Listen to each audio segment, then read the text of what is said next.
Welcome to another edition of Journey of Hope. Stories of interviews with people that have undergone some type of traumatic injury, illness, cancer, and have become not only a survivor, but a thriver. You know, I often ask our groups that we meet with in our educational support groups, when troubles come, how many come at a time?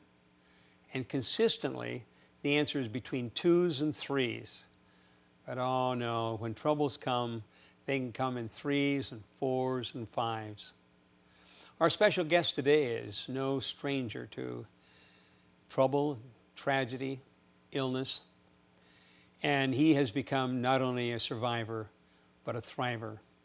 Our special guest today is Daun, and he is from Everett, Washington. Daun, we're glad to have you here, and we've got people from around the world that are watching, and we want to hear your story, but tell us a little bit about your background and where you're from. Thank you, Lynn. I'm from Everett, Washington. I was pretty much raised there most of my life. I went to school all the way through high school there. I was a big-time basketball player, believe it or not, a little guy, and even played 1 year at Washington State University. Oh, did you? In Pullman? Yeah, in Pullman. Yeah, I could even dunk a little bit, almost. And back in those days, but it's changed because the guys are bigger now. But I eventually went to Western Washington University in Bellingham, Washington, where I got my teaching degree. And I always, from the time that I was in junior high school, knew that I wanted to be a teacher. And I loved helping people and helping kids. And that was planted in me by both my parents and the coaches that had me as I was raised. So it was my way of giving back for the great experiences that I'd had with them.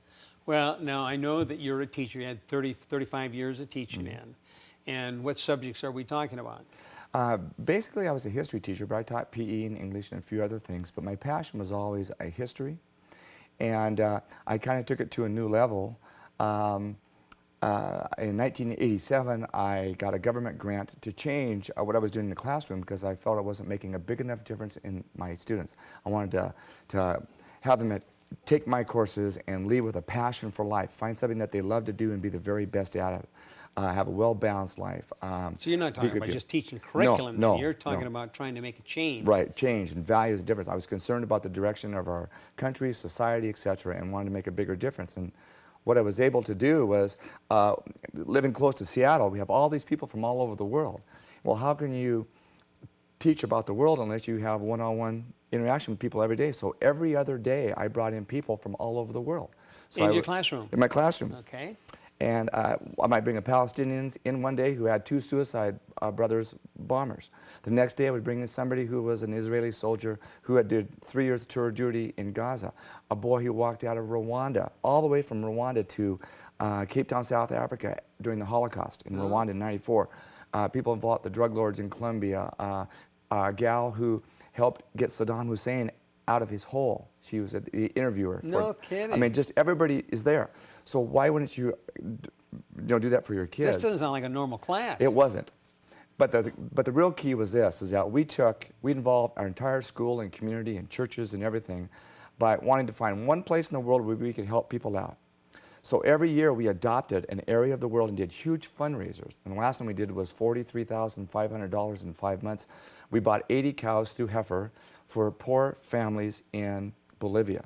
Well, now this, I thought you were, was this a public high school? Public high school. Well, you're talking about a mission project. Well, you didn't call it a mission project. No. You called it some kind of educational experience. Right. Well, we did that. We also demined a school in Angola because the elementary kids were losing their arms to, the landmines that had been laid down and stuff. But what the purpose of it was even greater than that. It wasn't just about the learning thing, because I wanted the kids to experience the world firsthand through firsthand accounts of people. But what it really was about was teaching world citizenship and stewardship for the rest of their lives.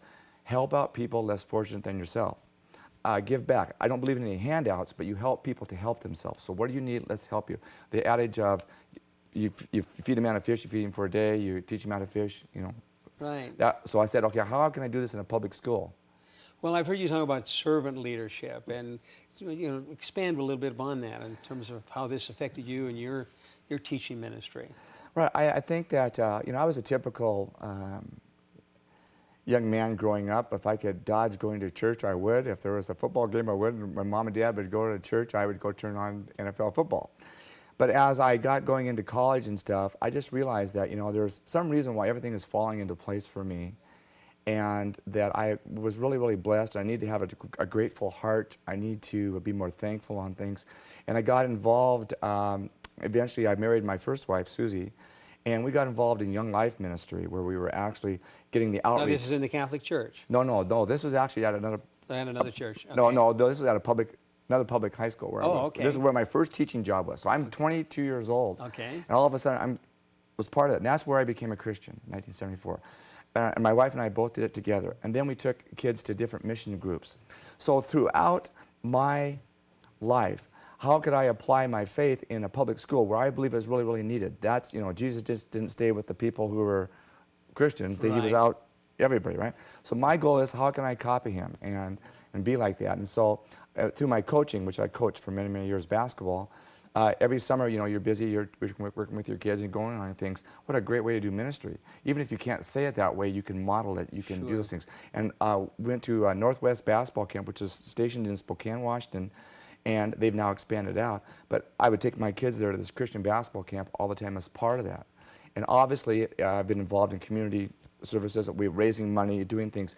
I've just always been somebody that my biggest thrill in life, my biggest joy is doing for others. And I believe that's important to do that. You can't take what you have with you.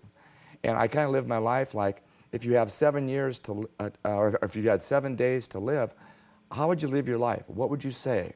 How are you going to treat people? What are you going to think? And if you kind of live a philosophy like that, then it's going to make a difference in the way you live every day. Exactly.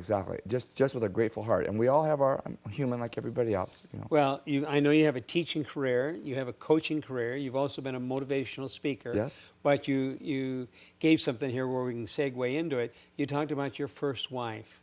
And this would be a good time to talk about your first wife. Okay. So you've been married just for a few years, and you're early in your teaching experience, and then what happens?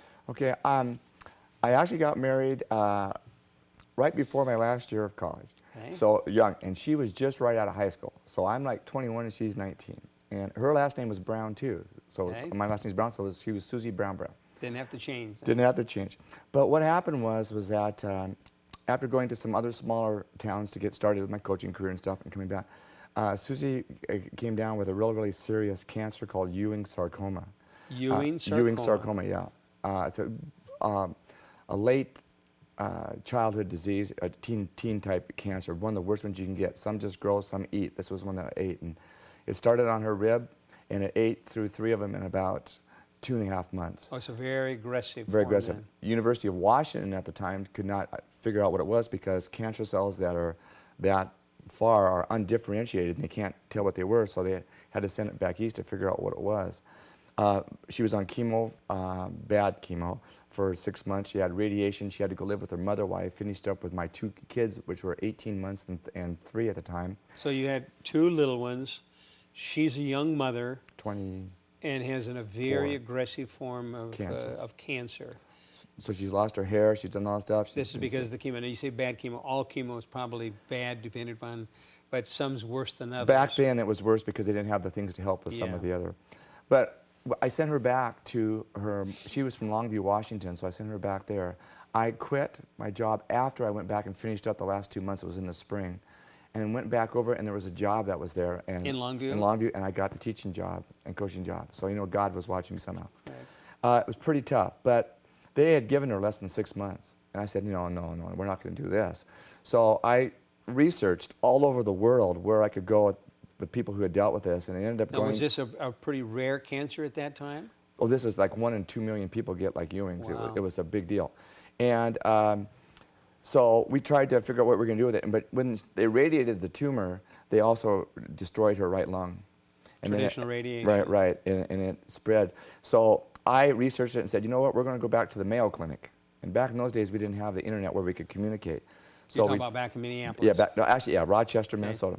We went back to Rochester, the best doctors they could, and I eventually researched so many people that I brought in a specialist from Austria and a specialist from Atlanta to do a procedure on it where they took out every rib except for the top and the bottom. It's still written up in their journals. Really? And they took out the lung and stuff, replaced it with a plastic proline mesh, and did plastic surgery all in the same surgery. Now, I'm 27 by that time, is that right? Or 28, I can't remember. She's only like 25 or 26. Long story short, she got through it in 16 hours of surgery. We brought her home. I had her playing golf in 3.5 months. Wow. But as the years went on, pieces came back on the other side. And every time we went back, 7 trips back to the Mayo Clinic. You mean the cancer continued to grow? Came back. Every time we went back for a little more piece. And we were doing that. Eventually, she died. But I will tell you the great story in that, Lynn, is that she had begged me to take my kids to Disneyland. So here I am in Southern California again. And I had taken them down young. They were at that time maybe 5 and 7.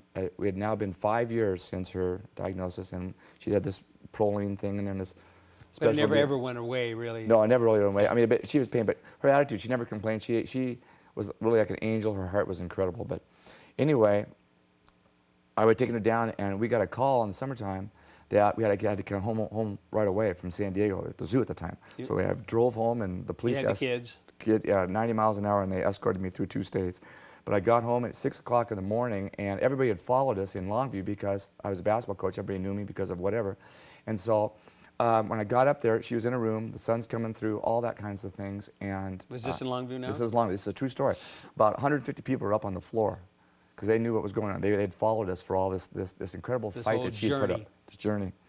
And when I went up there, her mom and dad are in there and all that stuff, and she hadn't eaten for a couple of days, and I said, you know, this is pretty well, and she stopped breathing, and all the brain waves and all those things stopped, and I asked her mom and dad to leave, and everybody's crying, and they announced it over the hospital, and I put my arm around Susie like this.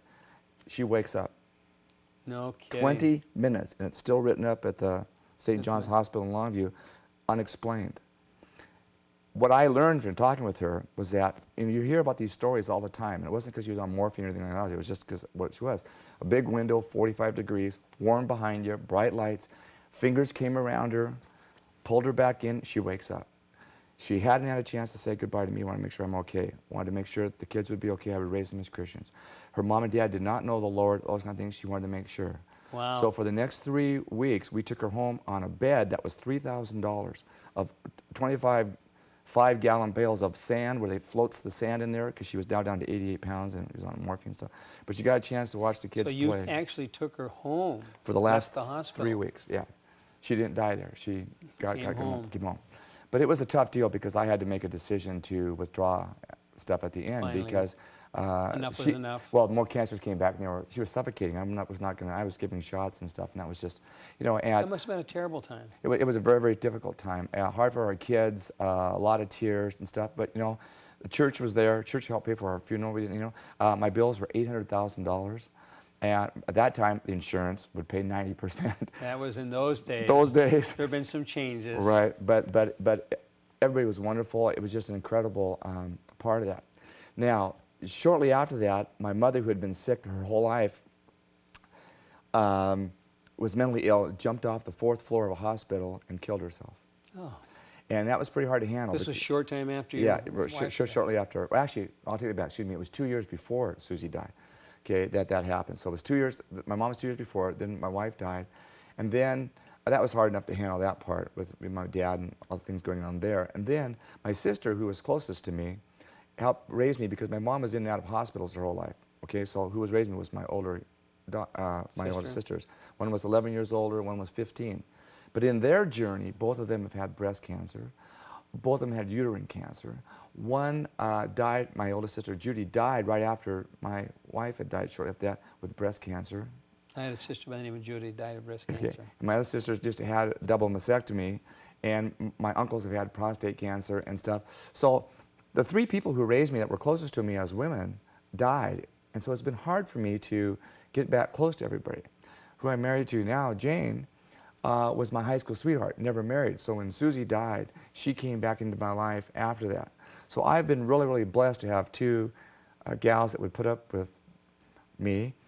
And God knows what he's doing. God knows what he's doing. But through all this, I've stayed busy. I've stayed true to my faith. We all make our journeys. Ups and downs. But I believe that you grow the most when you're in the valleys of your life. That is true. Repeat that again for our listening audience. I think that you grow the most when you're in the valleys of life, not when you're on top. When you got the challenges. You got the challenges. And people are going to look at how you do that. And if you profess to be a person of faith or whatever church or denomination you are, your children, in my case, it was kids, it was teaching, it was everything. Neighbors, friends. They're all looking, aren't they? They're all looking. And despite my imperfections, my heart's in the right place, and I know what's important and about priorities. And sometimes it's hard not to go, why me, or to get angry, or to go through all the 5 stages of death you might have with other people. And why are you going to take this beautiful lady she's only 29 years old? Why, God? And these things. There's a lot of that going on. A lot of testing of faith. But the only thing I've found with all this is, out of all that always comes a multitude of good. So in my children, my grandchildren, the influence of, I've had the opportunity to make a difference in other people's lives. So it's easier kind of looking back, though, isn't it, rather than where you're going right in the midst of the crises and right. trying to go through it. You're always in shock. But you're in shock, but then you try to make some sense out of this, and as you begin looking back, you see where God was there. Right. God's always at work. Sometimes we get so busy or so clouded with what we're involved in ourselves that we don't see it, but God is there, and you're able to look back. Now, one of the things you haven't shared yet is you ended up taking care of your father. Right.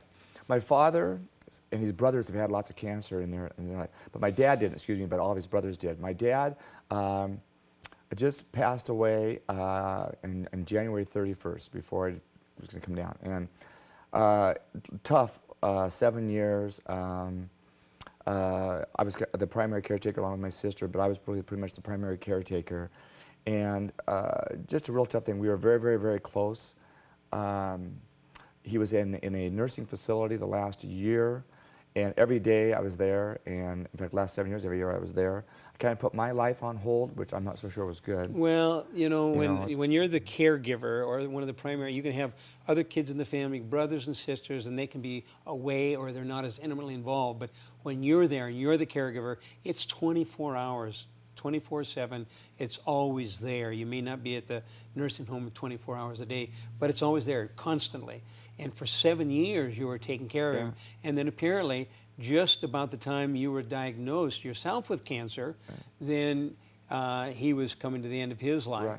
Right. This must have been a terrible time. Yeah, it was not easy. I never thought I would ever be sick, because I've always been such a great shape and healthy and all those kinds of things. And although a lot of my friends have gotten prostate cancer and gotten other kinds of things, but got diagnosed with it. I had a low PSA. Then it went up 0.5 in about 3 months, and it went up another 0.5 in another 3 months, and kept going up. And I needed to go do something right off the bat, and I checked out all the options like everybody else would do. But a friend of mine heard about Loma, Lynn, and so I checked it out, and I talked to 150 people, and the brotherhood. You talked to how many? 150 people. That's what I thought you said. Yeah, I mean, I really checked it out, because remember now, I had the research experience with my wife Susie. Really. So you had a broad. I knew how to go do things. So I'm saying, hey, this is too good to be true, and all those kind of things. And is there another way to do this that's less invasive? And but for me, with my dealing with my own issues and dealing with the prostate cancer and dealing with my father at the same time, I was pretty worn out. That must be putting it mild. You were pretty worn out. Yeah. I mean, 7 years and all that you'd been through. Yeah. So you were down at the end of your reserves. Right, and so as a result of it, long story short, my father passed away before I was accepted to the program to come, and he died just about a week before I came. Now, what's unique about that is I have 2 older daughters, and they both, 2 days later after his funeral, I had to speak at the funeral, which was tough, both had cancer surgeries. Both your daughters? On the same day before I had to leave on Friday to come down here. Now, they were in different places? No, same town. Same town? But one had a not quite melanoma, just before that had that taken off. The other one had some with her uterus. Oh, really? So they're both young. They're both doing great. Thank you, God. But this was just about the same time you were coming down here? It was 2 days before I left. 2 days before you left. So my dad's funeral 5 days before. So I have, came down here and not knowing what to expect. I know that I don't have trouble finding friends. I believe even when I'm down here, if I can bring some joy and happiness and have a little fun and meet the people that I have a chance to be here, it's kind of like a big family. Well, tell me some of the things you did while you were here. Well, played golf with you. Yes. And I've been I'm involved. still waiting for the impact of the lessons to take place, but they will. I really enjoyed the potlucks because you get a chance to see people in a different light, and laughter is great medicine. But hearing their stories, and some of them are much more tragic than what I've gone through. And the kids at the hospital that have serious brain tumors and eye things, and how they're treated, and to hear their stories. I've talked to a couple of kids here. It puts you in perspective and in place right off the bat. I can't tell you how grateful and thankful I am that God has led me here. I made this choice. I battled my doctors, but I was here as part of that. But there's hundreds of stories talking with all the men and their wives going through it here also with lots of different things. I've learned a little humility here too on how they treat you, but anyway. But being informed by the Wednesday night dinners as well, besides having fun on Tuesday, we have that. I haven't had a chance to go to the dinners yet, but I'm active with all the other patients going different places. Tell me some of the things you did on the Tuesday night, because I know you were very actively involved and kind of helped facilitate some of the things. What were some of your responsibilities? Well, because of my shy personality, I was asked to help with entertainment. Okay. So I play on the side just for fun in a rock and roll rhythm and blues band that, believe it or not, started off in high school staff members to raise money for people on our own staff who had cancer, who couldn't afford their bills. Really? And the name of our group was Staff Infection. So Staff Infection. That was interesting. But I am using some of my musical abilities to do fun things and provide some backgrounds to music things at there. I'm also involved with a lot of laughter and things, which you do a great job with the jokes, and we're trying to keep that going. And I'm helping out any way I can with the planning of those events. And I'm working out a lot. Now, where do you work out? At the Drayson Center. At the Drayson Center. And we tell you we want you down there how many times? At least 3, but I'm down there 5 a week. We want you down there 3 to 5 times if you're being treated 5 times a week, and everybody is being treated. And we say that's part of the healing process. And the ministry that you've been involved in over there at the Tuesday night, that's a part of the healing process. That's Going to the Wednesday night meeting is a part of the process. I often say the treatments take place either in the gantry or the fixed beamline. But healing is a process, far more. And that's where Loma Linda's undergirding philosophy to make man whole, mentally, physically, spiritually, and emotionally. Now, I know that you've been working on some kind of a paper, that you're working on another graduate degree, another master's, if I understand correctly. Tell us a little bit about that here in the last couple of minutes. I had the privilege of going back to Cambridge College in the summer of 2008 with... That's Harvard. Yeah, I like to say Harvard, Harvard, MIT, whatever. Yes, okay. But I was asked to go back, and it was kind of a think tank for teachers who had lots of experience and how they can make the education system better, really. Not just throw money at it, but to do some things that really make a difference in the classroom. And because of my experience of bringing in these other speakers from all over the world and incorporating them as part of the classroom, I was asked to go back. So, and you must have been accepted as one of the outstanding teachers then. Well, I would say so, but in a humbling thing, I was just very grateful to be able to be accepted. You were one of the ones that were chosen. I was one of the chosen few, like here. That's correct. I was one of the chosen few. So, and what are you working on an undergraduate or a graduate degree? I'm working on another master's degree, and this one is, for lack of technical terms, how do you use international people and community organizations and resources in one's own community as part of the 21st century global classroom in developing the next generation of lifelong world citizens and stewards. So if you can teach the next generation of kids, and I can go out and teach other teachers to do what I did, and they teach others and others the micro-macro process, you can make a difference in the world, especially if you're raising money for other worthy causes, whether it's here in your own communities, whatever it is. The giving back process, the make a difference. I live my philosophy, Lynn, on 2 things. Lose yourself in something greater than yourself, and always do more than you're asked to do, better than you're asked to do. Okay, say that again. Okay, so lose yourself in something greater than yourself. So whether it's your family, your wife, your kids. Choosing something to get involved in. Right, and then always do more than you're asked to do, better than you were asked to do it. And if you do that in life with everything, You're going to make a difference. you make a difference. Yeah. And you can model that. And today's young people are really looking for models. It's hard to find some role models out there. So. Well, it sounds like this paper and this graduate degree you're working on is kind of an extension on what you were doing during the last several years there in your teaching. Undoubtedly, that's why you were chosen. Right. Now, let's stop for a minute here. And what difference is having cancer, you personally, making to you?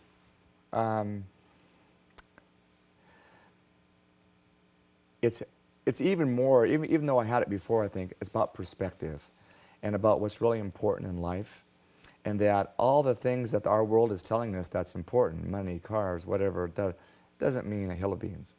You can't take it with you. So, I like to judge myself saying that, I think people see me as somebody, when you come into a room, I'm kind of fun and they want to be around you and you laugh and giggle. I don't try to be that way, that's just who I am. And hopefully I've, in my lifetime, brought some joy and some help to people. But the true measure of a man, I believe, is when you die, how many people come to your funeral? It's what you've done with your life, the relationships that you have with those that have been close, significant, and to the day that I die, I'll just keep going and going and going. And I'm not going to dwell on what happened to me. I don't feel sorry for myself, those kind of things. There's a lot more people that have a lot worse than I do. And I just am here, though, and so grateful for Loma Linda that it's here. I mean, I feel it's the only place in the world that treats you the way that it does here. Because for me, it wasn't just the cancer. It was the healing. It was the social aspect. It was the grieving process, to be around, to get away in sunshine and palm trees. But be able to talk. Great conversations talking with the other guys before you have your treatment. I mean, I can't tell you how wonderful it's been. So. You're talking about leaving a lasting legacy and making a difference. And to our listening audience that are looking on, I want to thank you for joining us this week. And Daun here has been an excellent example of somebody who came to Loma Linda. And he came to Loma Linda having gone through a number of crises himself and some trauma in his own family and cancer and a number of different things. But he's been not only a survivor, but a thriver. I want to thank you for listening to us this week and want to wish you God's richest blessings. And I know that right now some of you have been diagnosed with something, and God's got a plan for your life. Give him an opportunity. Until next week, I'm Lynn Martell with Journey of Hope. Good night. God bless you.